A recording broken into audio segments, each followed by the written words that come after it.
दोस्तों, हमारी लाइफ में बहुत सी चीज़ें ऐसी होती हैं जिनके बारे में हम कभी किसी को बता नहीं पाते और उन बातों को हमेशा अपने अंदर ही रखे रहते हैं।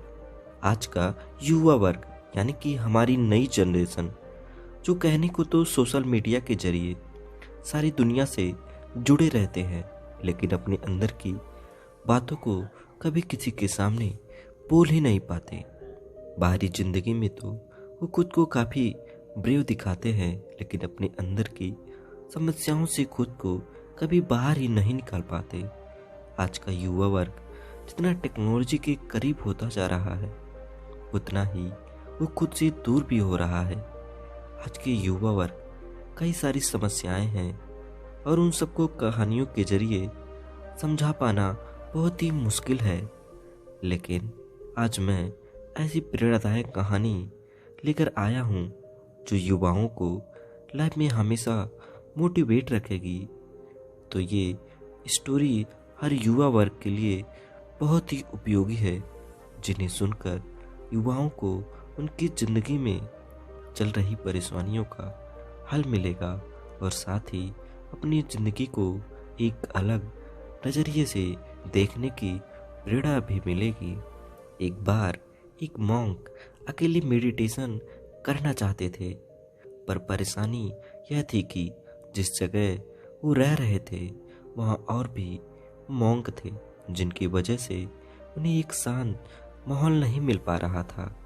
वो शोरगुल से बचने के लिए और ध्यान लगाने के लिए नदी की ओर चले गए। जब वो नदी के किनारे पहुँचे तो वहाँ भी बहुत ही सारे लोग थे। उन्हें जो माहौल चाहिए था वो वहाँ भी नहीं मिल पाया। तब वह एक नाव पर सवार हुए और नदी के किनारे से बहुत ही दूर आ गए। कुछ दूर जाने के बाद उन्हें एक शांत माहौल मिल गया। उन्होंने वहाँ नाव रोक ली और ध्यान करने लगे। सब कुछ सही चल रहा था, लेकिन तभी उन्हें कुछ हलचल महसूस हुई। उन्हें लगा कि कोई और भी वहाँ आ गया है और उनकी नाव को हिला रहा है, उस पर बार बार टक्कर मार रहा है। धीरे धीरे उन्हें गुस्सा आने लगा। उन्होंने अपनी आंखें खोली और देखा कि सामने एक खाली नाव खड़ी है जो बार बार पानी के बहाव के कारण उनकी नाव को टक्कर मार रही थी। अब उस नाव में कोई होता तो गुस्सा करते, पर अब क्या करें। तभी उन्हें इस बात का एहसास हुआ कि गुस्सा, डर, बेचैनी, अशांति ये सब उनके अंदर हैं, बाहर की नावें तो खाली हैं। उन्होंने खुद को ठीक किया और वापस ध्यान में बैठ गए। तो प्रिय मित्रों, ये छोटी सी कहानी हमें सिखाती है कि जब हमारे चारों ओर हमारे मन के विपरीत बदलाव हो रहा हो तो गुस्सा आना जायज है।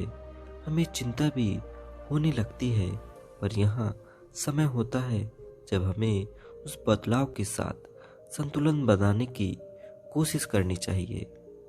कई बार ज़रूरत गुस्सा करने के बजाय खुद को बदलाव से जोड़ने और उस बहाव के साथ बहते रहने की होती है। ऐसा कई बार होता है जब हम उन चीज़ों को कंट्रोल करने की कोशिश करते हैं जो हमारे हाथ में नहीं होती, तो हम बेवजह लोगों पर और अपनी परिस्थितियों पर गुस्सा करने लगते हैं। हमें ये लगने लगता है कि सारी दुनिया हमारे खिलाफ हो चुकी है और हम जो कुछ कर रहे हैं दूसरे उसे होने नहीं देना चाहते। आपके साथ जब कभी भी ऐसी सिचुएशन आए तो ये ना सोचे कि आप इन चीज़ों से कैसे दूर भाग सकते हैं, बल्कि खुद को उन चीज़ों के अनुसार ढालने की कोशिश करें, क्योंकि कई चीज़ें ऐसी होती हैं जिनसे आप दूर नहीं जा सकते। अगर आप भीड़ में हैं तो उस भीड़ को आप दूर नहीं कर सकते, आपको उसी के अनुसार खुद को ढालना पड़ता है। इसीलिए जिस माहौल से आप दूर नहीं भाग सकते, उस माहौल में रहना सीखें। ऐसा करने से आपको ज़्यादा सुकून मिलेगा।